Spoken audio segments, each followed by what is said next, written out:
How you doing? Good, good, good. Pleasure to meet you.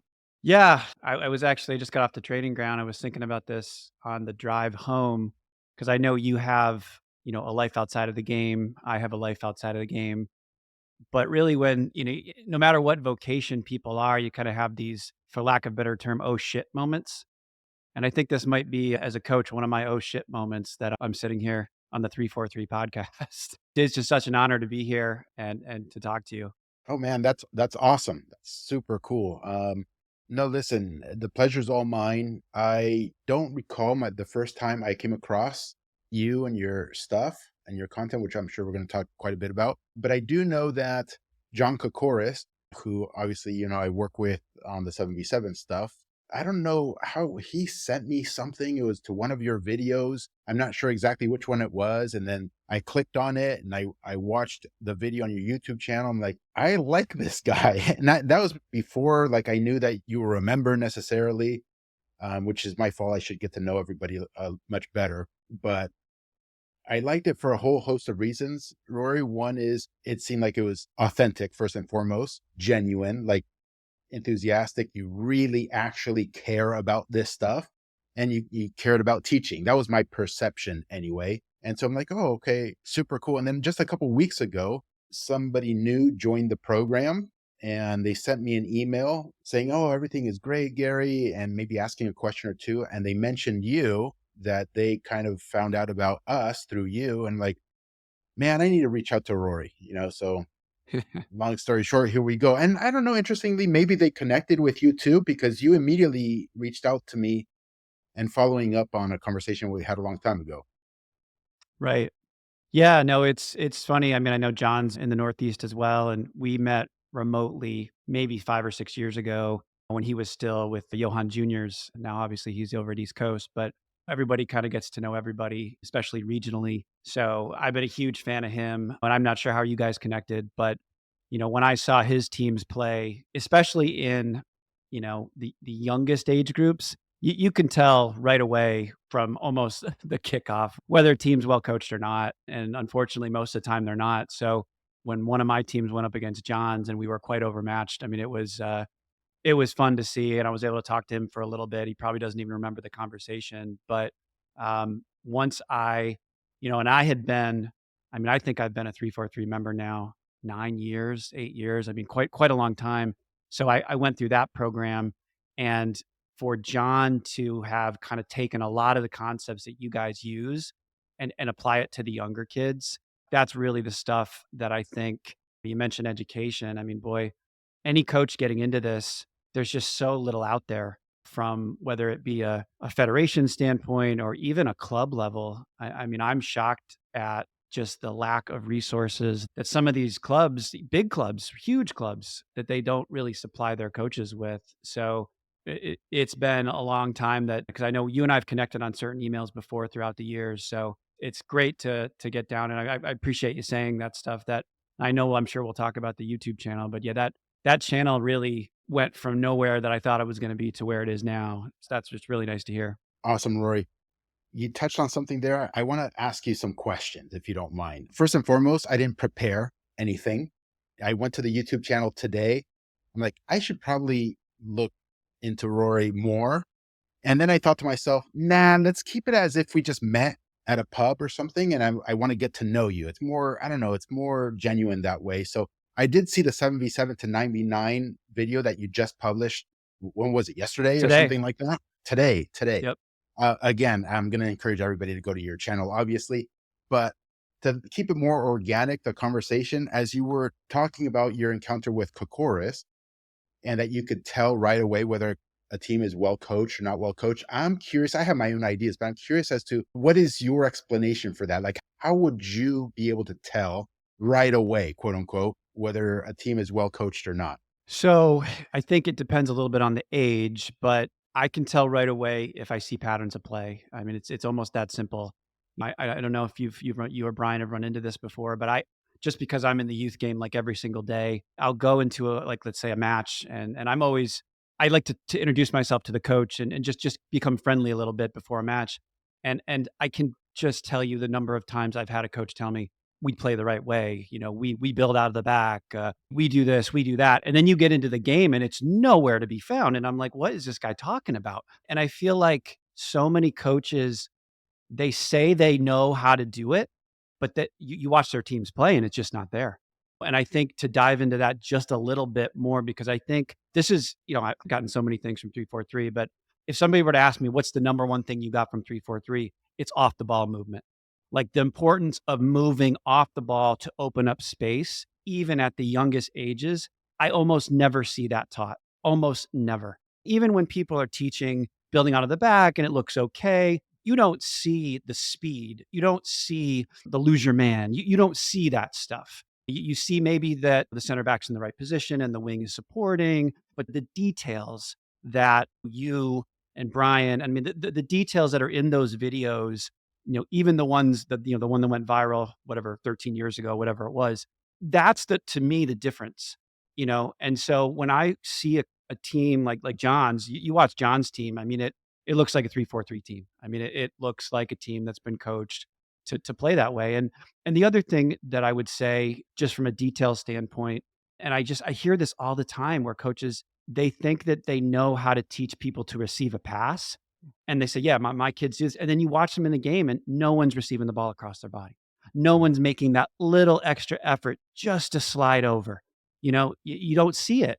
And so I would say just those two things right off the bat are two ways that I could tell right away that a team is well coached. You mentioned losing your man as one way of quickly identifying whether a team is well coached or not, or there's good detailed work happening behind the scenes. That's a huge point because it's off the ball, right? And everybody who's a spectator, parents or fans of the game who are watching professional games, even, or coaches who, may be very newish or haven't even been taught or educated in a certain way, you're always ball watching. Most everybody is ball watching, even experienced coach, even myself. Like I'll go to a game. It depends if I'm putting on my professional hat or spectator hat on. If I'm putting on my spectator hat, for the most part, I'm ball watching too. If I'm watching Real Madrid or something, I'm looking at Jude Bellingham handling the ball, and I'm not looking at what the right back is doing at that point in time. But I think that is key to identifying things. So people should do it more, and it's hard to get them to do it because everybody wants to ball watch, man. And the kids as well. If we're talking about coaching, everybody's staring at the ball and not processing everything else that's happening on the field. You kind of mentioned good and bad education indirectly. There's so much information out there. How do you go about maybe filtering what's good versus what's bad? Because we talked about witnessing the game on the field. Now it's kind of like absorbing information online. That's a different world. How do you know who knows versus who doesn't know, who you should learn from, who should you not learn from? Those sorts of things. So I would say one of the other things that I really got from the program from 343, not that this is an infomercial, but I think when people show their work, it's a huge differentiator. So I'm sure you guys get this too, but I'll get the trolls that'll come onto my YouTube page and they'll say, "Oh, I would do it this way, I would do it that way," and I'm certainly welcome to feedback. But well, where's your video showing you at training doing this? Because that's all that's in my YouTube channel. Or even just where's your video showing how you would line people up tactically? Part of what might help a little bit is if I just talked a little bit about my coaching journey, because I Yeah. think that it's really very similar to what many people go through. So I grew up not in a soccer household whatsoever. I played multiple sports. I actually played baseball in college. I always loved the game, but mostly I think when I was younger, it was centered around the World Cup. So the World Cup would come around, I'd get really into it. I'd watch every single game and then I'd kind of fall out of favor. And I really kind of grew up in the late 80s, early 90s, throughout my teenage years and stuff like that.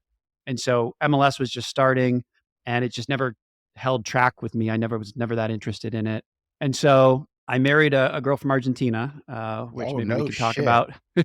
Yeah. All So right. yeah. So we could go down that wormhole if you want. But so I've been to Argentina 5-6 times. I actually have a video on the channel talking about my experience with youth soccer there. But anyway, we had kids, and my two boys fell in love with the game, and I fell in love with coaching the game, and that's kind of where it started. And so like any other new coach, you go to YouTube, you go to all these resources, and there are a million drills that go nowhere. You go into this Pandora's box of, and that's what happens too as a new coach. You try to do things differently every single time out, and you try all these different things. I was doing, I don't know, 25 different exercises, and of course, none of them were becoming mastery to the players. And then really through a lot of just part of my other world is I've been involved in education for a long time, medical education in particular. So I have a very good framework just in terms of how people learn. And so once I started kind of looking at these resources, like, getting into 343, and, the thing about 343 and programs where you can see the product. It's not like you're guessing. You're like, okay, wait a minute. Here's this U11 team that just connected 28 passes. Something they're doing is working. And so I did all of that. I got my US coaching licenses up through the C.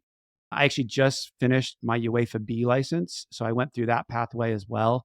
And I think you go through all these things, you try different things out. And I forget, I think it was a podcast, and maybe you'll remember, I was a 343 podcast where it was either a coach or someone else, maybe it was Kefren, who said, and I think this is really true, being out there grinding away at practice sessions for hours, for years, you get what works and what doesn't. And it's hard to replicate that. And I can give recommendations and all these things, but people think I'm nuts. I mean, this season, I have a U11 team, and on some of those kids, this will be the third season. They have probably done, I could tell you the number of hours of 4v1 rondos. I mean, I don't know, 100 hours. I mean, we do it for 20 to 30 minutes almost every single practice, if not every single one. And I've actually had parents complain, why do you do the same thing? I said, because I layer in different elements every single time and you're looking for mastery. So I know that's kind of a long-winded answer to that question in terms of, how do you know what's good? But I think it's a combination of trying different things, trusting certain people, and then just figuring out every day what works. Yeah. Well, let's circle back to how you identify online, whether people know or don't know. But I think you kind of answered that. I'm probably going to wrap around to that at some point in Sure. the future because I think it's so important for particular parents. I mean, coaches for sure, you want to learn for the right people, but parents, I mean, you've got kids that you're entrusting people to, and you kind of have to have a better filter, in my opinion. But tell us a little even more about your story, where I'm curious Sure. how you got started coaching, how long have you been coaching, why you started coaching, why do you continue coaching, and then maybe also even tie in. You can start with this: is your profession outside of coaching is in the medical field? It sounds like I'm super curious. I'm always curious about this.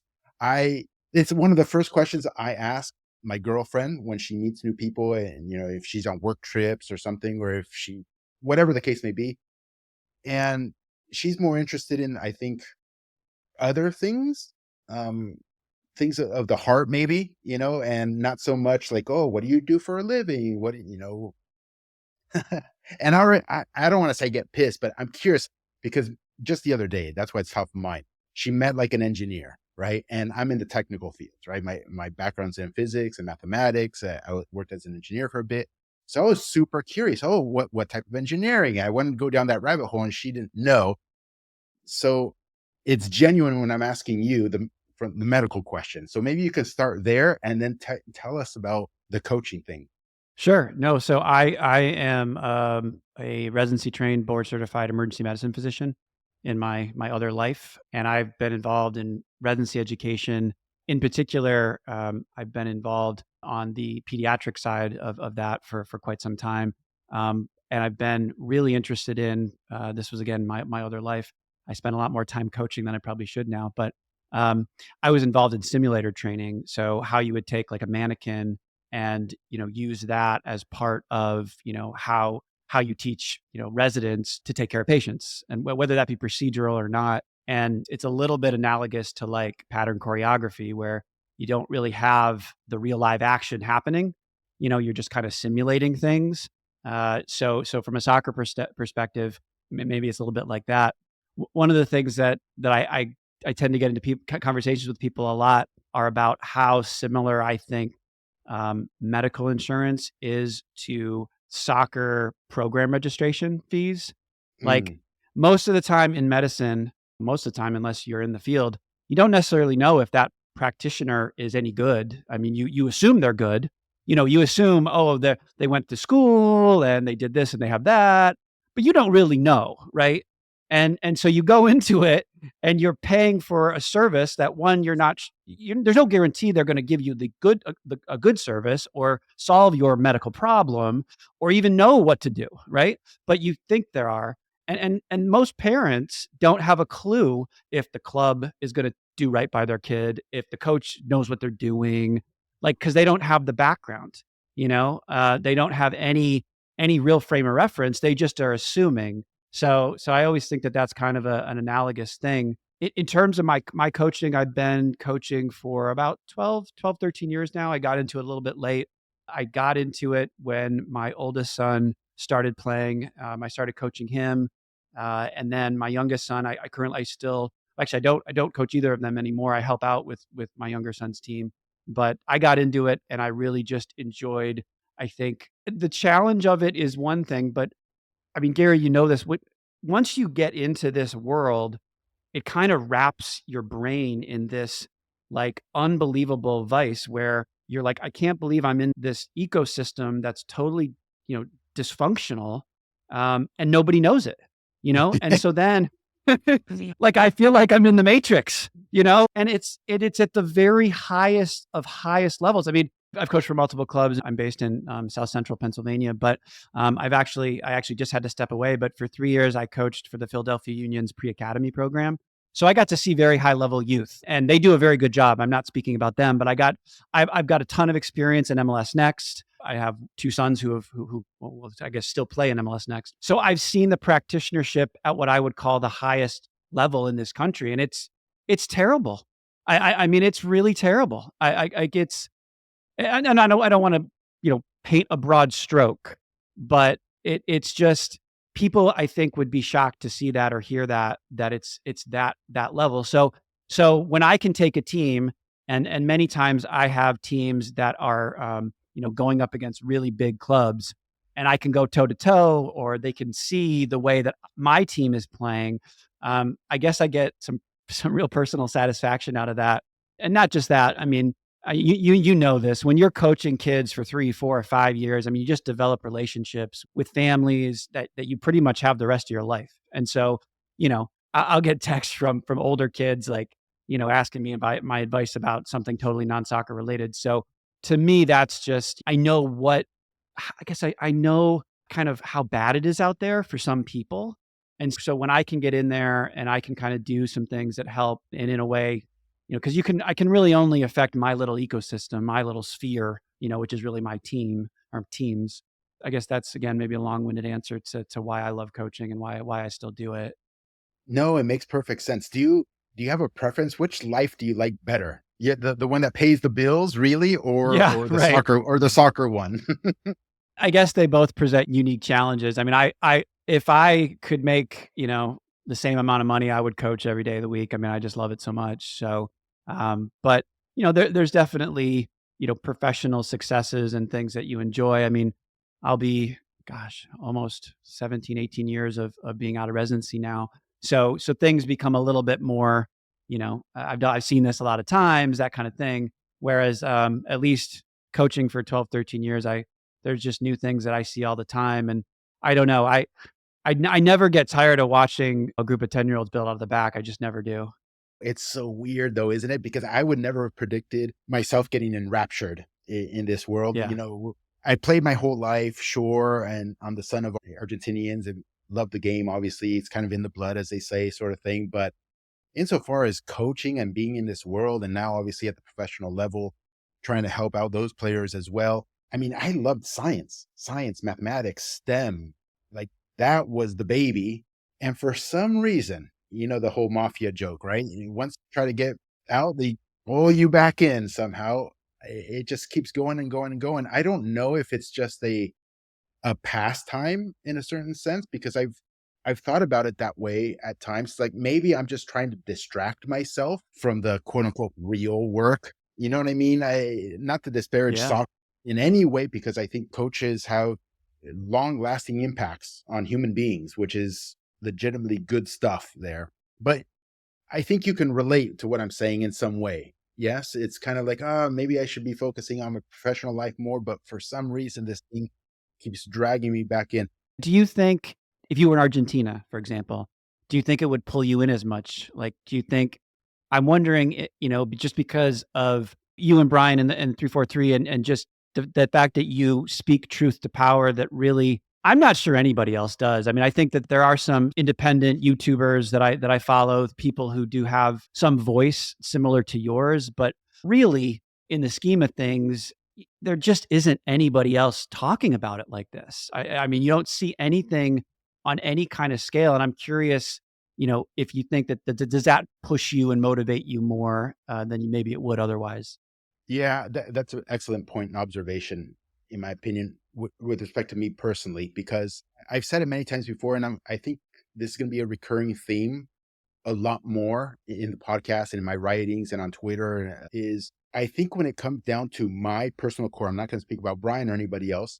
I don't care all that much about the X's and O's and the soccer stuff that's happening on the field. I could give a shit whether it's going to be Weston McKennie or Tyler Adams who's in the World Cup starting 11 means nothing to me. Once you start going and seeing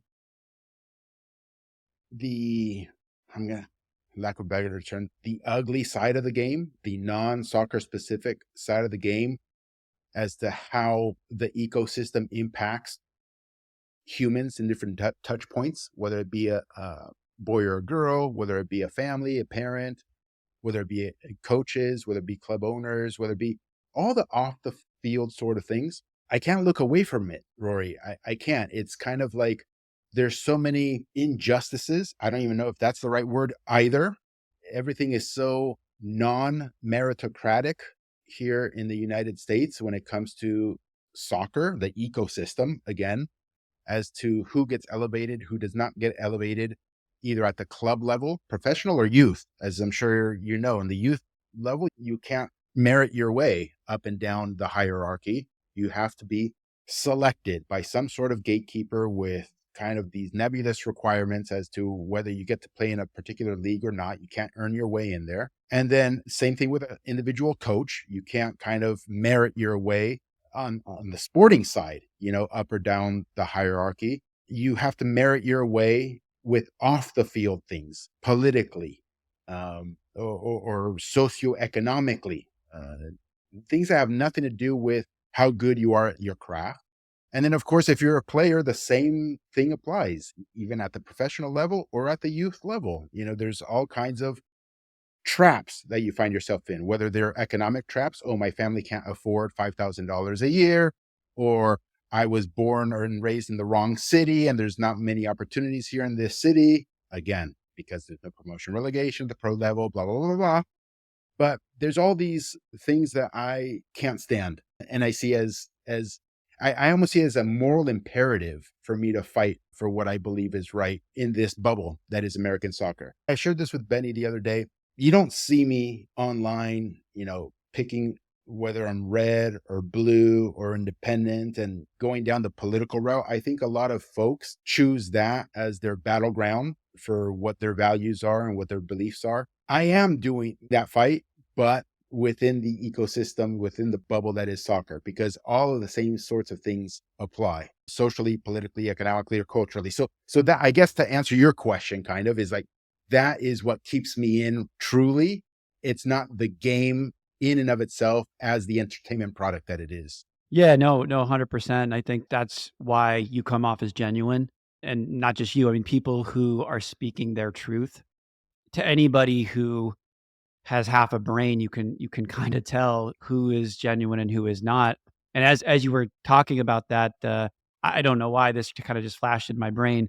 And I don't know Landon Donovan from anybody, but he recently was given the San Diego coaching job on that with the women's team. And I happen to have several friends in the women's game who are great guys, but they've worked their butts off to get where they are. And I have a friend of mine.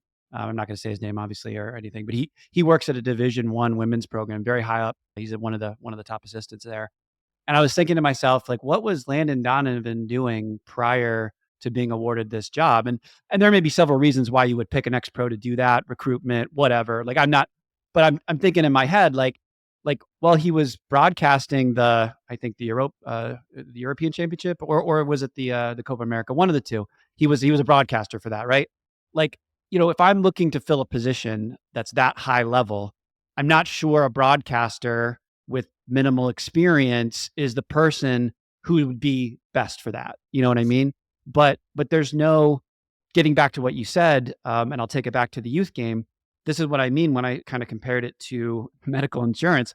Like you don't necessarily know who's good because you don't know, there's no way for, let's say someone's a fantastic coach and they've got a great program and a great team. To your point, they are not going to get to any level. They're not going to get to any league. They're not going to, be known other than, maybe by the people who are mildly educated in terms of knowing what good play is and good training, but it's not that many people. So I think the more we can get the masses educated on the game in this country, because I don't know that would be tolerated. Well, I know it wouldn't be tolerated in Argentina, just in my experiences there. But it would definitely, I think, in other countries, some of this stuff wouldn't be tolerated. Yeah, the discernment problem, as I call it, is what preoccupies so much of my brain power, brain cycles. How do we elevate the level of discernment of everybody, wherever it is that they're at? Because that's what scales, and that's what I think a part, if not the solution to what preoccupies me. It's very difficult, Rory, because it depends on the size of the microphone many times, right? And so while I like to think I'm one of the good guys and I have a certain platform that was not given to us, we had to build it from nothing.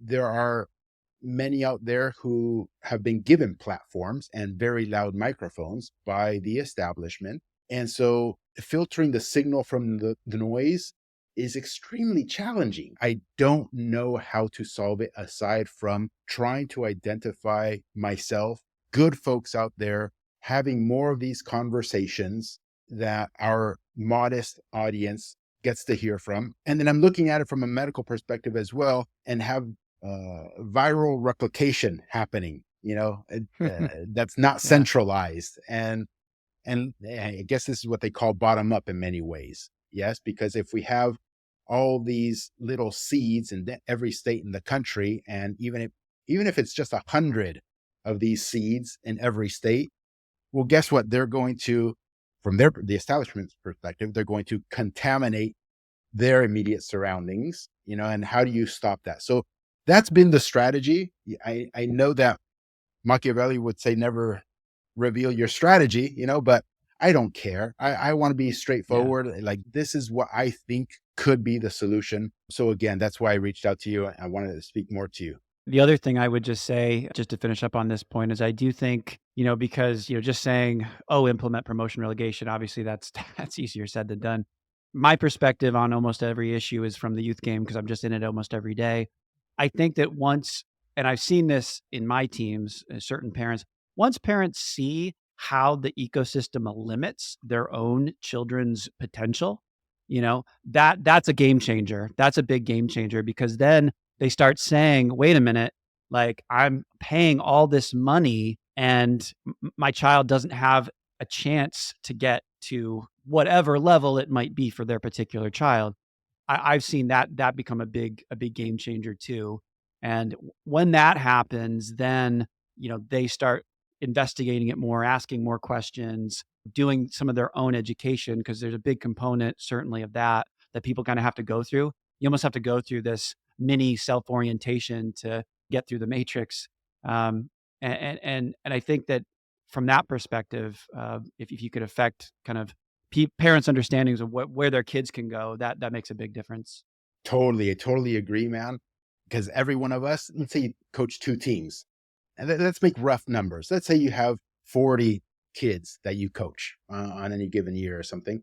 Hey, that's 40 parents that you got under your charge. That's a considerable number, that one coach alone can influence. And, that it scales. So if you have 1,000 coaches, then you got 40,000 parents all of a sudden, then that's not something to sneeze at necessarily. The challenge there, Rory, because I've gone down this path as well, is unfortunately you mentioned promotion and relegation. Unfortunately, when those parents or those players kind of age out and they're out of the system, they're out of the game in many ways. And there's always, and not to be derogatory, there's always a new sucker, right? So there's always a fresh batch of parents and players that are coming in every single year. And when the mic is occupied 99% of the time by the monopoly or the establishment, then that is where they're getting their programming from, more than likely. Yeah. So, and then they come across Rory, or they come across me, or they come across others who are doing great work and have some of this awareness. And many of them flip. They're like, holy shit, you're right. My son Kyle is kind of screwed. Like, even though he's not playing in Kansas City's MLS Academy, Kansas City still owns my child, if he ever wants to turn pro, which is absolute insanity, Rory. But they end up aging out, and then it's a new batch, and then it's a new batch, and then it's a new batch. So this is what we're confronted with. But I don't want to paint this bad picture for everybody. I think things are improving more and more because I believe there's an asymmetry in the system. Once you're in the ecosystem, more folks are realizing what it's like and jump ship to this side. And once you're on this side, you don't jump ship and go back and go the other way. Right. You know what I mean? So I'm trying to be hopeful and optimistic in that respect. And it's a never ending battle. And I think it's worthwhile. I mean, look, I have to preoccupy myself with something that I believe is, I don't know, is worth doing. So that's why I do it. Absolutely. Maybe I'm wrong. Maybe I'm wasting my time. But if I believe it's a worthy cause, then okay, well, fuck it. That's what I'm doing, Rory. Hey, that and again, it just goes back to authenticity, and why when, you speak versus somebody else, or and not just you, why when somebody speaks, you can say, "Oh, that's authentic." You can say, "Okay, that's somebody who's speaking from their heart," and you can disagree or you cannot, but I don't think you can say someone's being inauthentic when they're doing that. So, I think a good test, speaking of discernment, I think a good test is if it goes against somebody's self-interest, kind of. Because, and I've said this on occasion, I could have in 2012 when the thing went viral and all this sort of stuff, right? I could have just sided with the establishment, and been great with the establishment and said, oh yeah, soccer in America is great and it's doing awesome. The only reason that we've had these successes is because of X, Y, and Z opportunities that the establishment people afforded us. I could have gone down that path, been super cool with Major League Soccer, been super cool with US Soccer, this was a conscious effort. It's on record. People can look up my Twitter history if they like. I knew that if we go down that path, we'd make 10 times the money, have 10 times the audience, have 10, like, career trajectories galore. I would be offered jobs in different respects, from the establishment as well. I don't know where Brian would be, but he'd be way high up there on the chain. But I didn't, right? It was against my self-interest in many ways because I could not, knowing what I know or what I believe I know, right?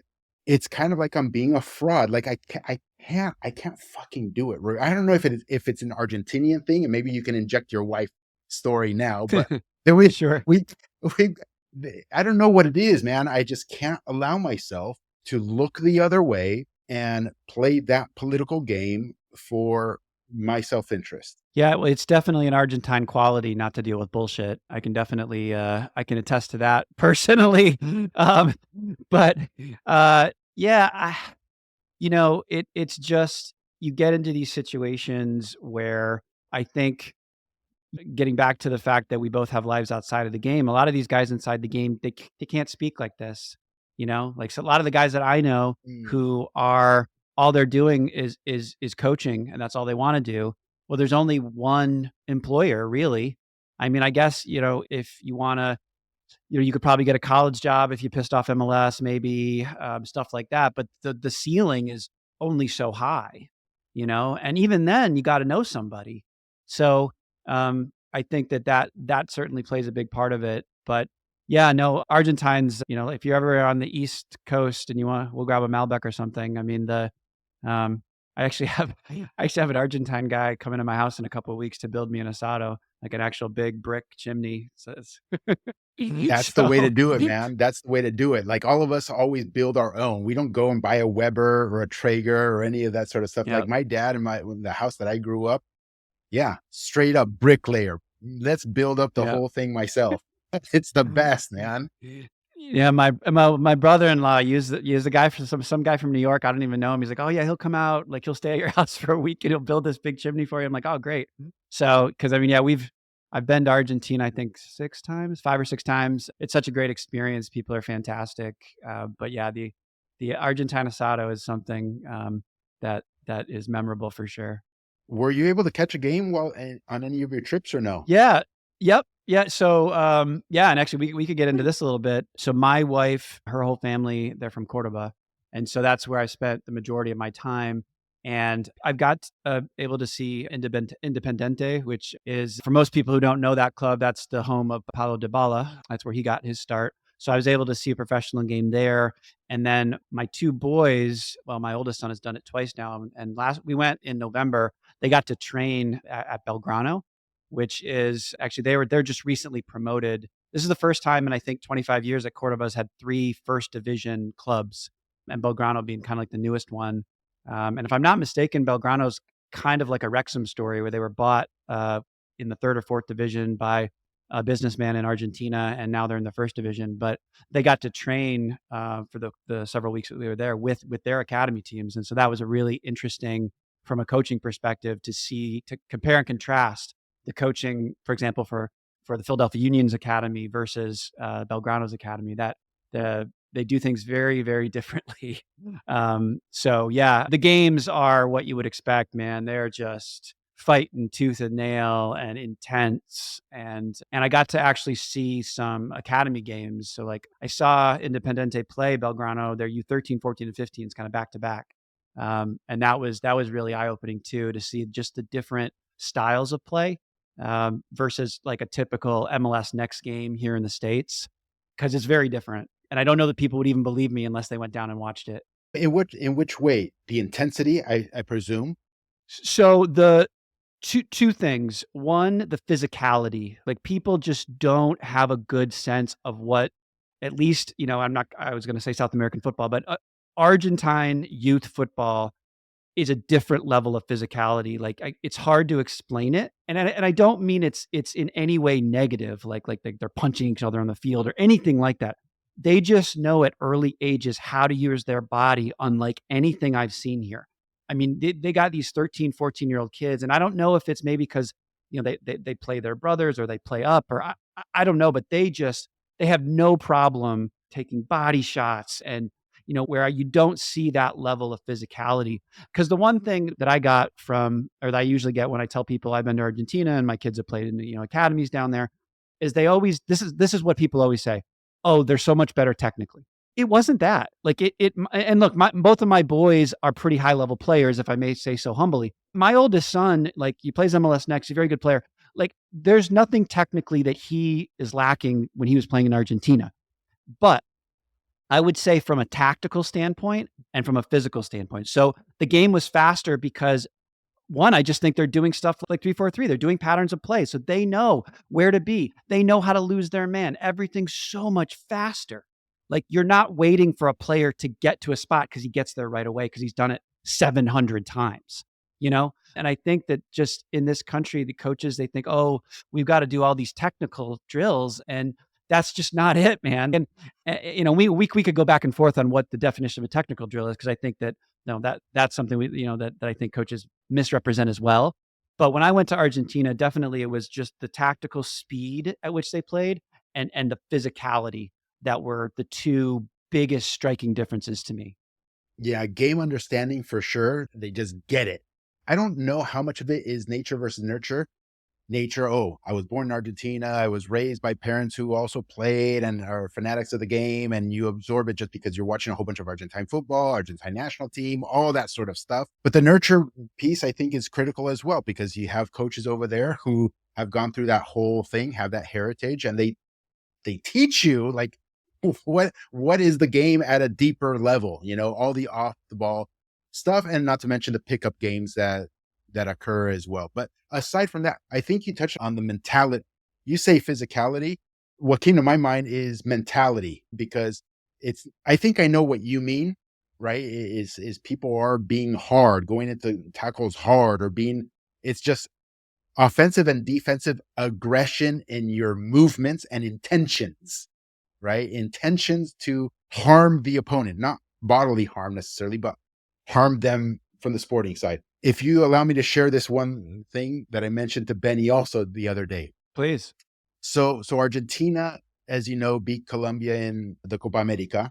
So a whole bunch of interviews with former professional Colombian players, you know, the famous ones, and former coaches or professional coaches came out like, what is it? Like, we are, you know, pound for pound better than Argentina, which I agree with, by the way, on a player personnel level in many respects, and on a collective level in many ways also. I mean, that Colombia team has been firing on all cylinders. They are spectacular, Rory.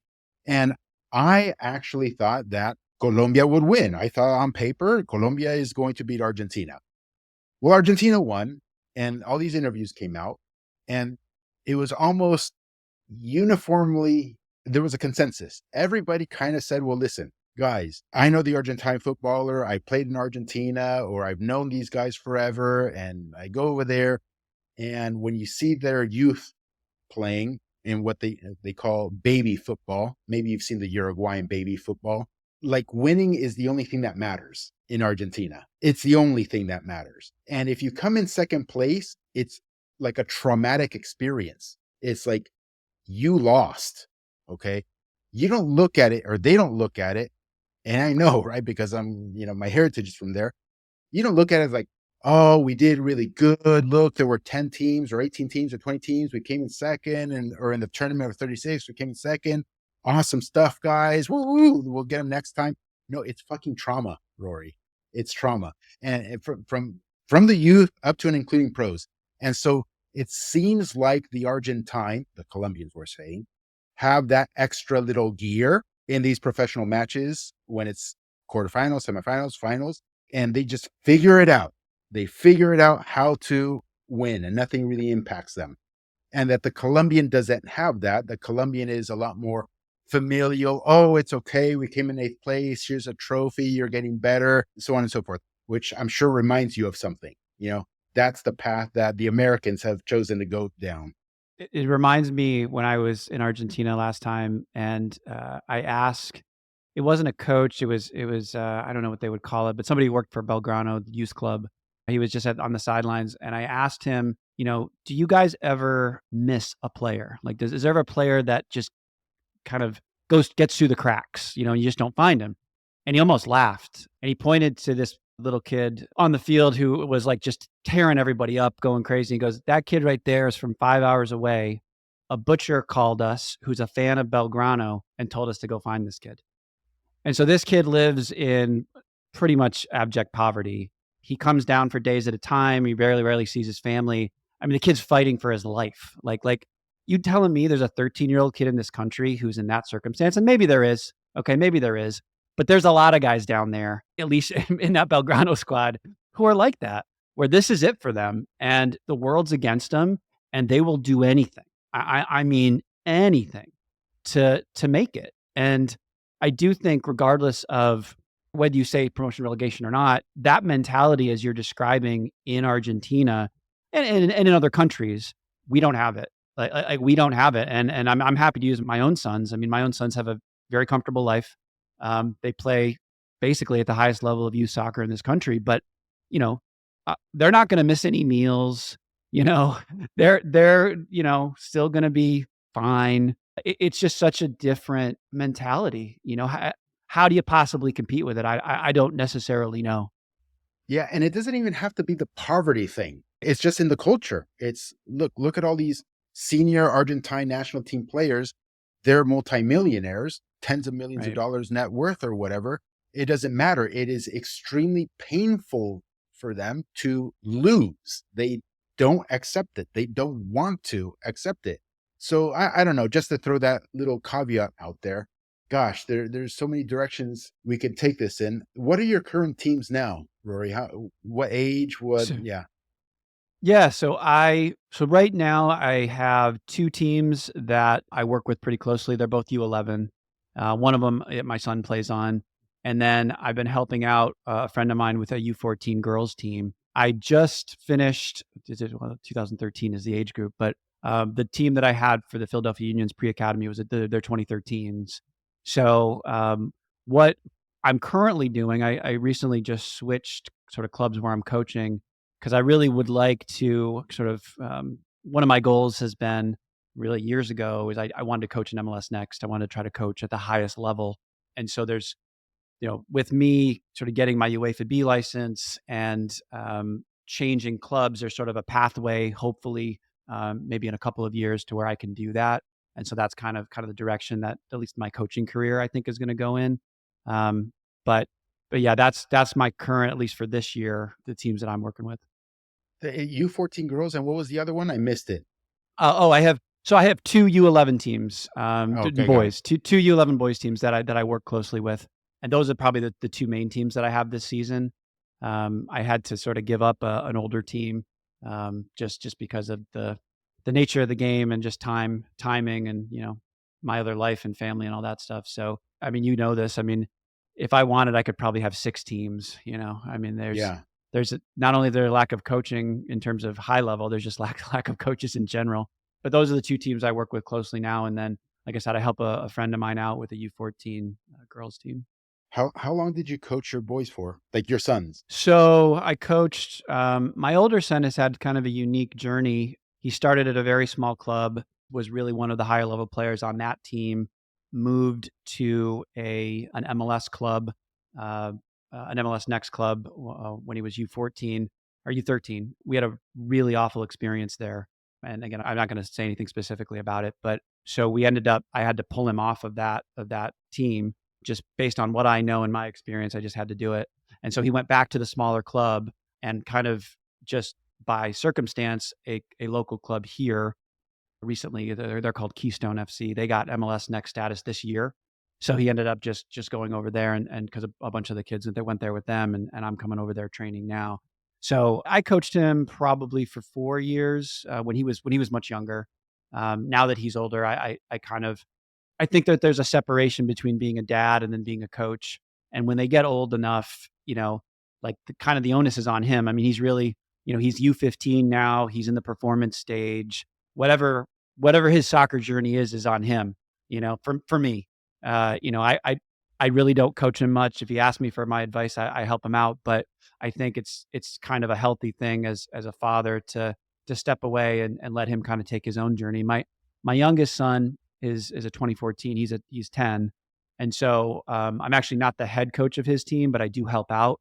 I actually coach. It's actually the second team in that age group, and so part of that is I actually and I don't know. I don't know if that I actually really enjoy coaching second or third teams because I don't know my experience has been when you coach a team like that, the arc of progress and development can be so much greater than if like so when I was coaching the Philadelphia Union's pre-academy team, they're just fantastic players. I mean, technically great, just fantastic. And I liked that experience, but I don't think it was as satisfying. There's a kid I currently coach who this is probably because I coached him when he was a recreational player 4 years ago. And Gary, I'm telling you, he's the worst player you probably ever seen when he was 6 years old. I mean, could not touch a ball. His family is they're immigrants from Eastern, actually Middle East. But he had so much passion, loved the game, showed up. You could tell he was working on his own. His parents would say, "What can we do at home? What can we do?" And I'm telling you, he's on the verge of probably making an MLS Next team in the next 2 or 3 years. I mean, he's gotten so good. I mean, that story to me is everything about why I coach. Wow. And so I really enjoy taking teams that maybe aren't at the top level. I mean, I think every coach loves coaching great players. I'm not going to lie about it or say anything different about that. But I would love to see the team that I'm coaching now in 2 or 3 years put 6 kids on the MLS Next team or something like that. I get more out of that than I do taking the top teams. So that's currently kind of where my coaching journey is, I guess. No, it makes sense, man. It makes sense. And I try to transmit this to so many folks getting started coaching. Oh, Gary, but you and Brian, you had these great players, can I actually implement these sorts of things that you implemented with my teams, or rec or whatever? Absolutely you can. And in fact, you'll get so much more out of it because the higher up you go, I mean, everybody's high on the curve at that point if you're playing at the highest level. So it's marginal improvements that you're Right. polishing at that point, versus making drastic improvements. The other analogy I like to draw that seems to work is if you are failing, let's say a course, not a soccer course, an academic course, you're failing, terrible. Well, it's much easier to go from an F to a C than a C to a B, than a B to an A.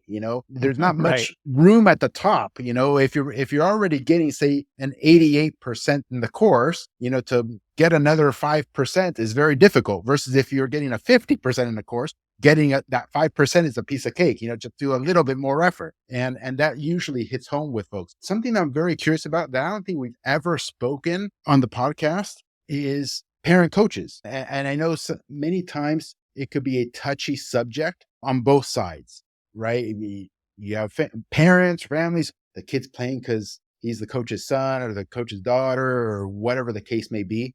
And nobody ever gives the mic that I've seen. Then again, I don't read that much soccer stuff or listen, frankly. Nobody gives the mic to the parent coach. Hey, what are you going through? What are your struggles in that capacity? So I don't have a question. I just want to pass the mic to you, and whatever comes to your mind, if you want to share, that'd be awesome. Yeah, no, I got a lot of thoughts on that. It's interesting because my experience has been, I think, because I've gotten coaching licenses, especially now with the YouTube channel, I get a lot more. I don't think respect is the right word, but I'll just say respect from clubs, from club administrators, from technical directors. People give me a little bit more leeway. When I was first starting out, that was not the case. And my experience has been most of the time the clubs are anti parent coach. So they don't and not even that, I think they're most of the times anti-parents. Like, they don't want the parents to be involved. And my experience has been almost the opposite. Like, the coaches that I've seen who are the most passionate, who will give them the most of their time, who will, go above and beyond, are parent coaches, whether or not they have a kid on the team or not. And, from a parent perspective, it can be challenging, I think, when you have to be critical of your own child, and that's a dicey subject, and I definitely have gone through learning curves and growing pains, especially with my oldest son. I think, part of it might just be personality-wise. My oldest son, and I don't know if this is just firstborn, but he's very wants to please, sensitive, cares a lot about what other people think, and my younger son's he's more Argentine, he's more of a killer. He's a good kid. He cares about people, but he doesn't, if he tackles you hard and you go down, he's not going to pick you up. Where my older son might reach his hand down and say, "Hey, come on." But regardless of that, I definitely, and the conversations I've had with my wife, I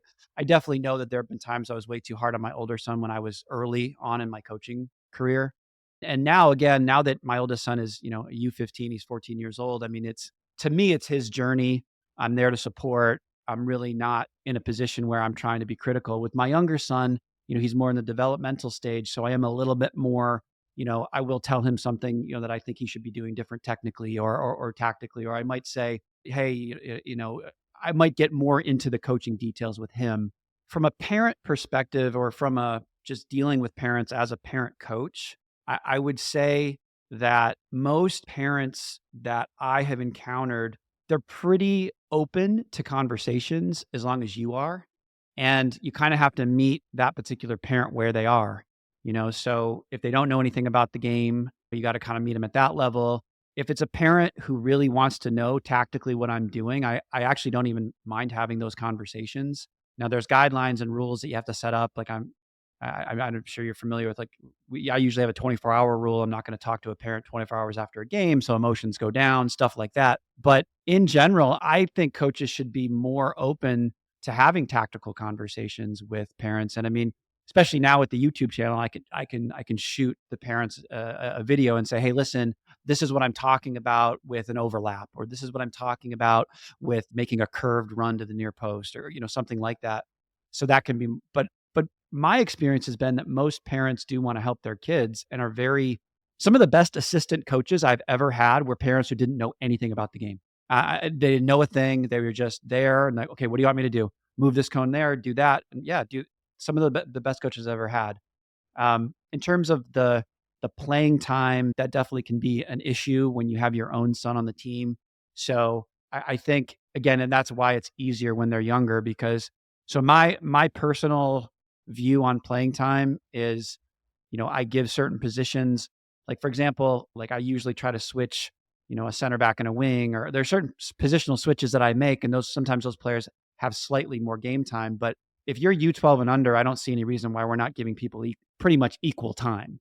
So that's never really been an issue for me with because I'll sub my own son out, just because I don't know. I think the other thing, I mean, I know this is a really long-winded answer. We're going in multiple directions, but so many coaches at U12 and under give a shit about winning these games. Like I'm going to be in a Labor Day tournament in a couple of days.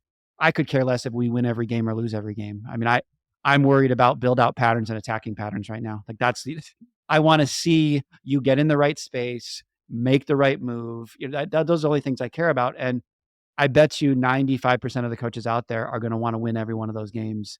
And 95% of the parents probably expect to win those games. So I think like a parent coaching perspective, it depends a little bit on how you manage your players and your parents. But my experience has been pretty good. I mean, I have had parents who just take their kids and leave.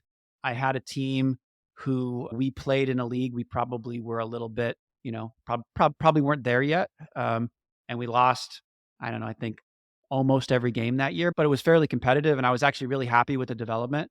I don't think that parent was. And so they left. And that's probably a good thing. It's probably a good thing that they left, But I do think that just a lot of people's attitudes and you're always running into that situation. You're never going to please everybody. Yeah. Do you think a lot of it comes down to parent education and setting expectations up front? Because we live in the ecosystem we live in, right? It's you kind of have to, I you're incentivized to win in order for you to continue working on your process and your methodology and developing the players, all those sorts of things. So we're caught in a tough spot. You know what I mean? It's kind of like, yeah, I don't give a shit about winning a U11 tournament or U12 season or something of that nature because you have a long-term view of where all of this is going, especially if you've already lived it and you know what ends up happening to so many players long term. The parent doesn't know that. The parent only sees the superficial signal of win losses, goal scored, goals against. So sometimes I'm just venting here a little bit because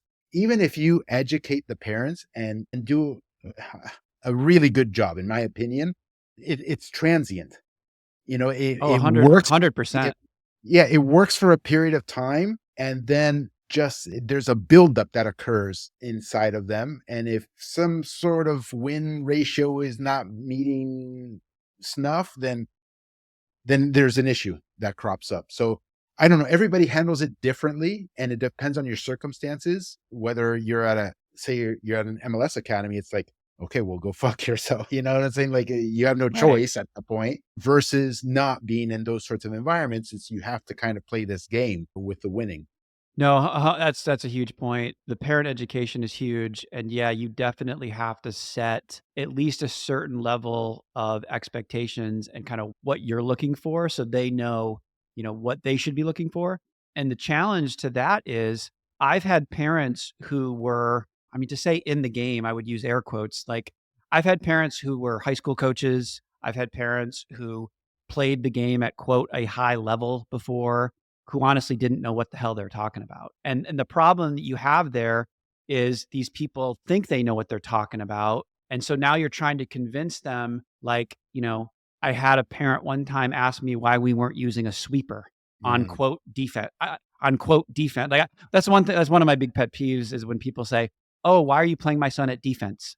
And I'm like, they all defend. Like it's not. yeah. We don't have defenders. Like they all defend. But anyway, so yeah, I mean, how do you educate somebody who already thinks that they know the game because they've been around it since the 70s and 80s when, they were probably not taught the correct methodology either? It could be really challenging. So you have to kind of go about it a certain way. And I do think it is infinitely easier for me now because a little bit of the YouTube channel, a little bit of the experience. I mean, when I can, I had a 7v7 team and I had a parent. I don't want to say questioning my tactics, but doing it in a way that they were like, "Do you really know what you're talking about?" And I said, well, I have a YouTube channel and this particular video has got 300,000 views.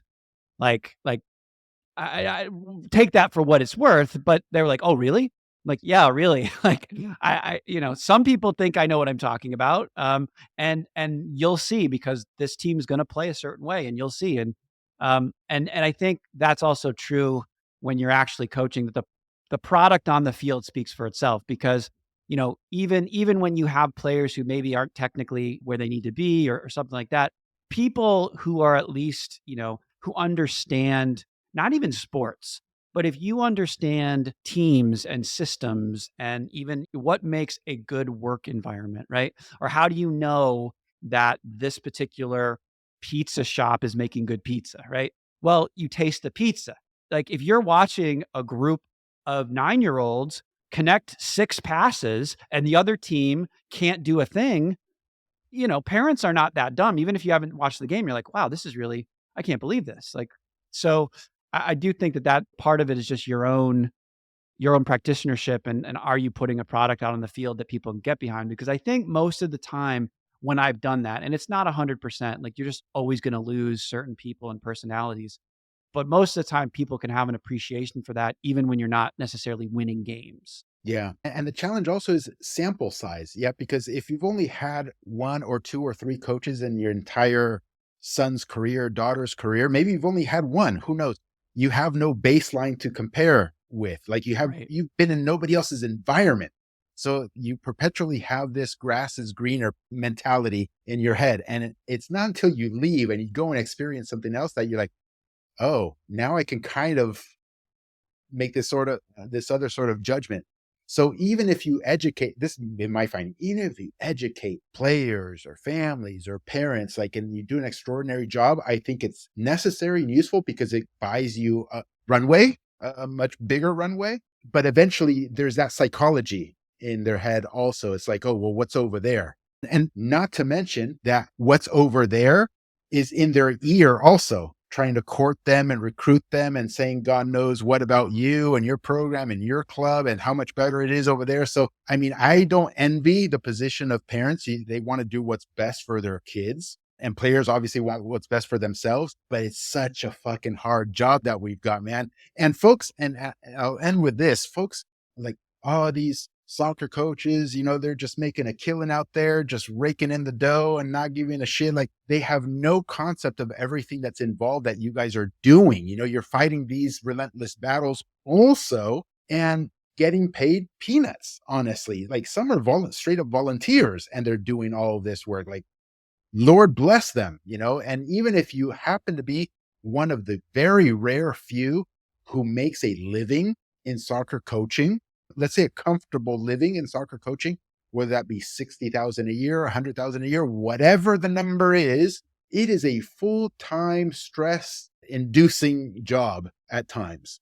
Oh, definitely. I mean, you've got, especially in the youth game, I mean, it's not just the player. You're dealing with two parents, one parent, grandparents, whoever it might be. And the number of hours that I put into coaching wouldn't even remotely, minimum wage wouldn't even cover it, wouldn't even come close to it. But, you do it as a passion. And sometimes I think it's easy for anybody to Monday morning quarterback or from the sidelines say, "Oh, I would be doing it differently," or "Why is he doing it that way?" or, anything like that. But for people who are really, really into it, you put in countless hours, you go, I mean, I analyze games, I analyze sessions all the time. It becomes really a passion project. And in that case, the money isn't really there. And I think the thing when you were talking that kind of hit me when you started talking about pay is just, if people understand, like, some of this isn't the coaches or the some of it is the coach's fault or the club's fault. I mean, there's no incentive to develop your son or daughter. I mean, there's just none. I mean, there's incentive for me to do it because I love doing it, and I see my own son and I see my players my son in those players, so I want the best for them. But those are individual sort of, micro scale scenarios. Most coaches, like, if I develop a player and he goes plays for the Philadelphia Union, that doesn't help the club I'm at. Doesn't help me necessarily. Maybe it would if somebody knows me now, but for the most part, that incentive to develop just doesn't exist. Yeah, that's right. Something you said reminded me of a reel I came across, I think on Instagram. Mourinho was talking about how unique it is to be coaching in the sense that everybody thinks they can do a better job than you.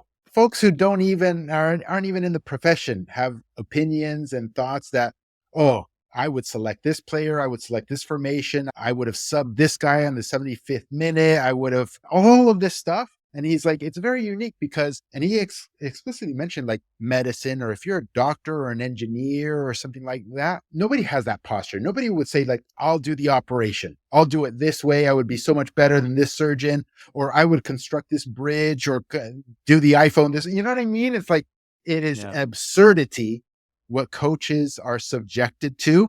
There are jobs much more difficult than be a football manager. Everybody knows that, but the social exposure is unique. You know, I think is probably the only job in the world where people think they can do better than us. You know, you get a doctor, you get an engineer, you get anyone in the top of any area, and we say, come on, if he's the top, I cannot do that. Ooh, I'm even scared to think about it. And in football, it's probably one of the few jobs where the people, they think they can do better than us, and that is a kind of a social pressure, really, really hard. You have to be strong to cope with all that pressure, and fundamentally, you are more ready for it when you enjoy it. And frankly, so many people in the ecosystem, you don't have to be a coach. You can be a practitioner in a different respect in the soccer ecosystem. Everybody thinks they can do a better job than you, which is kind of what I was laughing at. And look, sometimes I criticize coaches myself, but if you follow me on X for an extended period of time, I don't think you find me bashing Berhalter like crazy. Oh, he should select these players. You do this, that, all that stuff. But folks who have never coached or even kicked a ball sometimes ever, are saying that Berhalter's a disaster. Like, how the F would you know if Berhalter's a disaster? Yeah, it's a crazy fishbowl that we live in. You're absolutely right. I don't know. There's medicine's definitely not like that. I don't know of many other professions outside of coaching are like that, where people with basically no experience, no education, think that they can do it better than you. And that's, yeah, that I think is just a job hazard that you probably, just have to deal with. Maybe it's just STEM versus non-STEM. I've been mulling this thought in my mind for a while now. In things like the hard sciences, engineering, mathematics, physics, chemistry, these sorts of things. Yes, there are people who bullshit, don't get me wrong, but it's a much more objective, let's say, or tractable problem that's in front of you. It's very hard to bullshit, building a bridge. It's very hard to bullshit, successfully doing heart surgery. But when it comes to politics or the non-STEM sorts of things, or soccer, that goes out the window. You can construct any narrative you want. Do you think that's because there are kind of universal scientific truths that really can't be undone in many of those disciplines? Whereas we could take soccer, for example. I mean, I can say that, teams should build out of the back, but is that really, how do I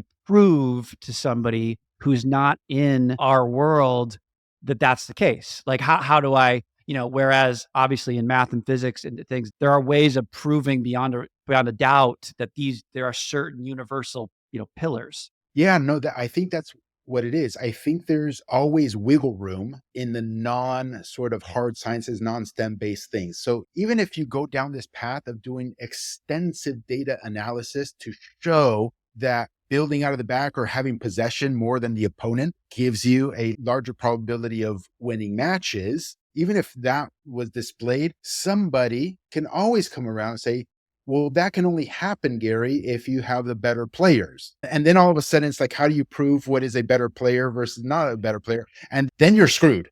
So there's always an angle to counter any sort of claim or any sort of thing. Versus like in physics, here I'm holding up my pen. What happens when I let go of the pen? It is going to fall. End of story, period. Right. Good luck to you finding an angle where that doesn't Right. happen. So it's a source of frustration, but I at the same time, that's I guess what makes it entertaining and is inclusive at that point, because everybody can speak. 100%. I mean, despite how I might object to somebody's opinion or style or way they want to play, I mean, they always have a way of backing it up, regardless of whether I agree with it or not.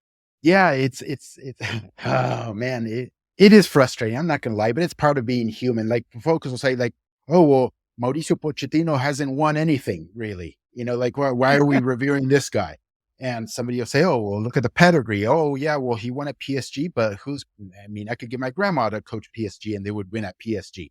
Or Marcelo Bielsa has never won anything in his life. Why do we even think that he's a world class coach? So there's data points that they will extract and make a claim around. And you can't say that they're lying. The facts are the facts. But at the same Right. time, there's all the deeper layers that are not being considered there. I mean, all this stuff. Just like soccer, it hooks you, it reels you in, it grabs hold of you. And I guess that's why we're in the game ourselves. Sometimes I'm very self-critical. I'm Argentine. So I'm like, oh, well, Gary, you know why you're in soccer? You know why you care? It's because you're not a real physicist. You're not a real scientist. You're not making any contributions in physics. That ship has sailed. You're not studying black holes or doing anything at the cutting edge. So how do you feel? How can you feel relevant or important or that you're doing good work? Oh, okay. I guess this soccer thing is where I'm at.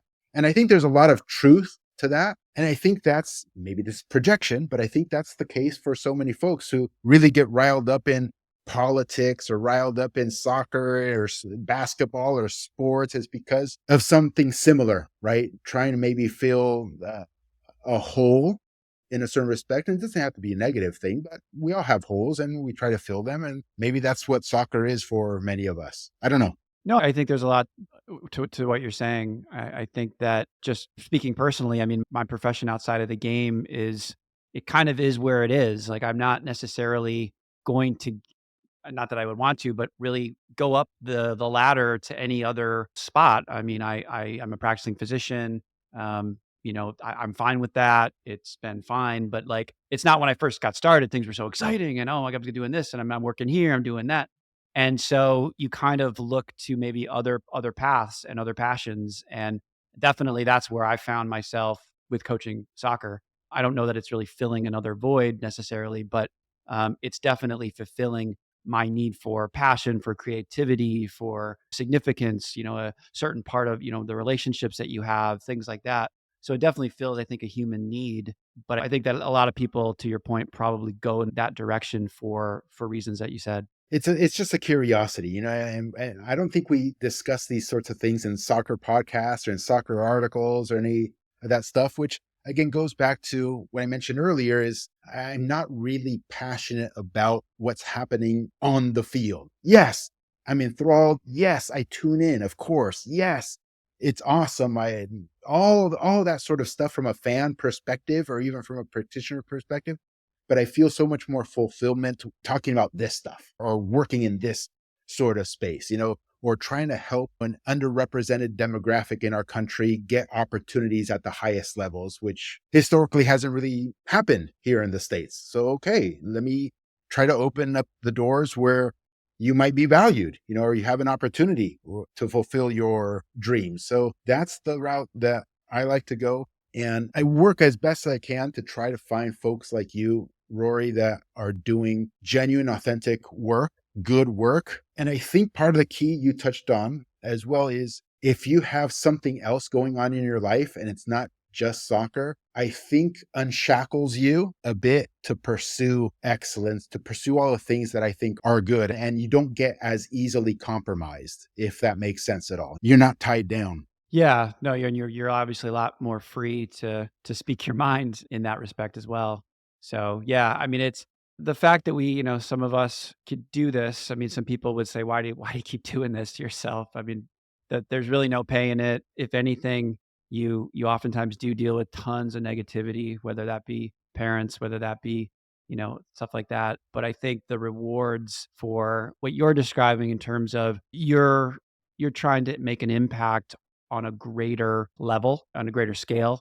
Whereas I probably am more interested in tactics than you, specific on the field tactics than you, but that's going to really benefit maybe a couple of players or, a team or, when you start talking about the bigger issues, which everything is connected, of course.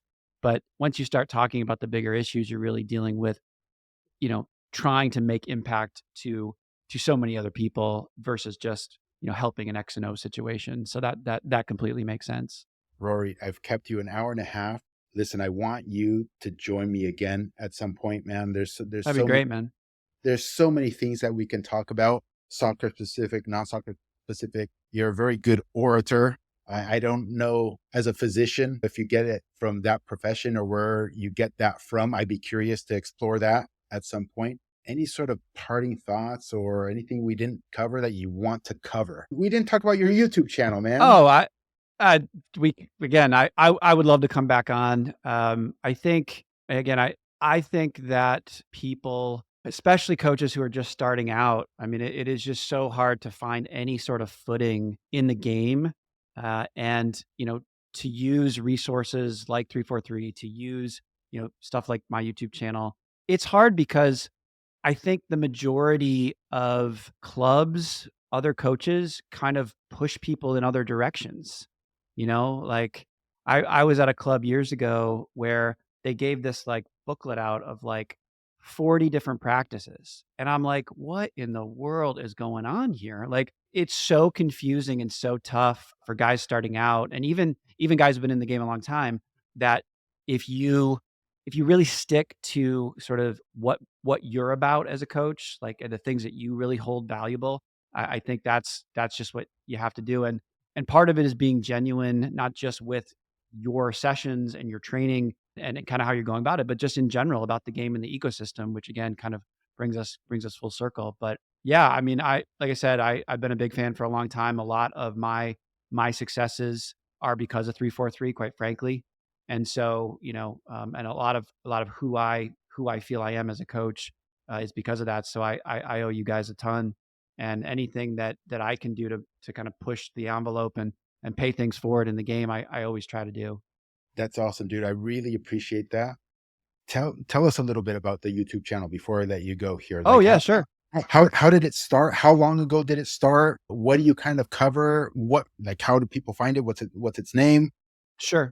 So it's Coach Rory Soccer on YouTube, and it's I don't have any other social media aspects of it. It's just the YouTube channel, and so that channel, like if you were to go through the videos from like video one to I think it's video 94, 95 now, uh, you'll see the development. I mean it started out literally as a place where I just wanted my players to go to look at patterns. So you like building out of the back patterns, attacking patterns, corners, just and you'll see like they're all like 5 seconds, 10 seconds, it was almost nothing. And then I started to kind of expand it a little bit to start talking about broader concepts.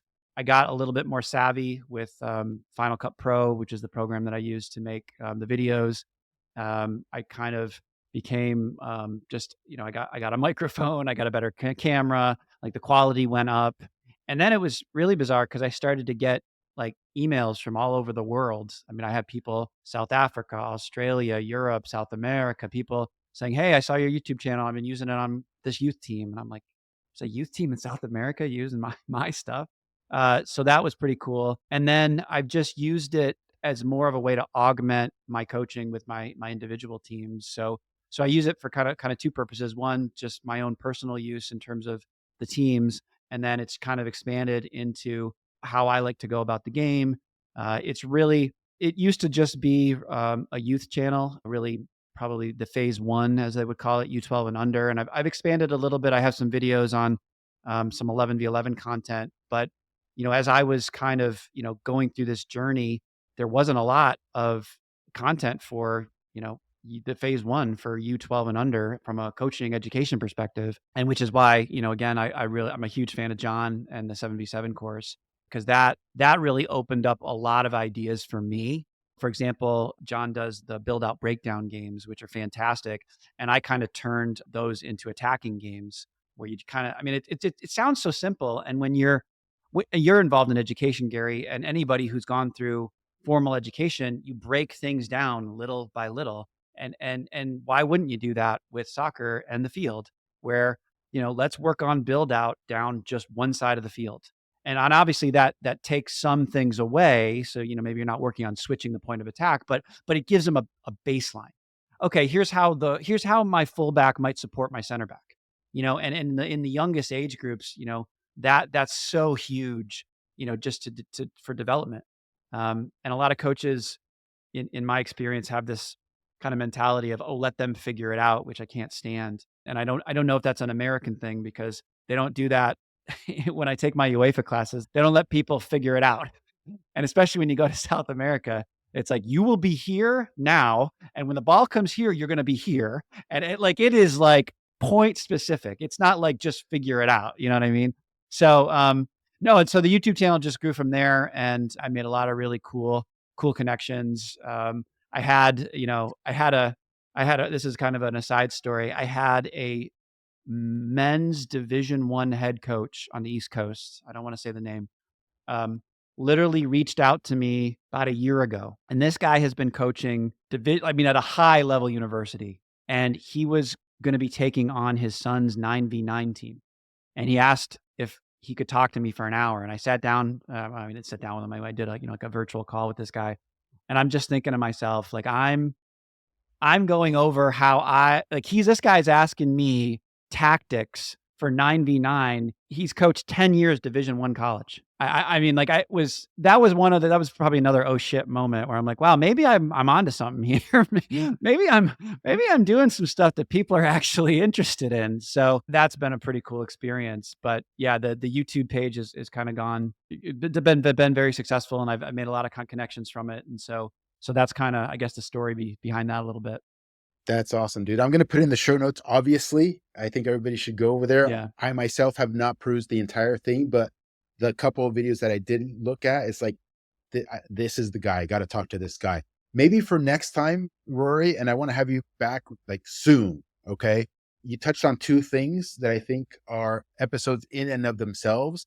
One is with respect to licensing, especially you being in the medical profession, right? And like, what, generally speaking, like, what is licensing really? What is the value of it? When should there be licensing? When should there not be licensing? The pros and cons, and sometimes why licensing is leveraged in a bad way, that hurts or harms the ecosystem in many respects. And there's the good side of it as well. And the other thing that I'd like to talk to you about is the letting the players figure it out, which you just mentioned as well. Like, oh, let the game be the teacher sort of thing. Another touchy subject, that if we continue talking right now on those things, we won't hang up the phone for another Right. 3 hours. You know what I mean? So I think Yeah. we do it better justice if we just reconvene and had a conversation in and of itself regarding those two things. No, that sounds great, man. No, I think that's a great idea. Yeah, no, those two subjects could go on forever, no doubt. Awesome, brother. Hey, I think you married a good one, man. You made good choices, good life choices. Thanks. The Argentine women are beautiful, man. They're beautiful. No question. No question, man. All right, brother. If you don't mind, I'll let you go there. Thank you so Yep. much for being on, and being so gracious with your time. And I'm serious. I'd like to have you back. Hopefully you can carve out maybe another hour or two at some point. I would love to do it, man. Just let me know. It'd be great.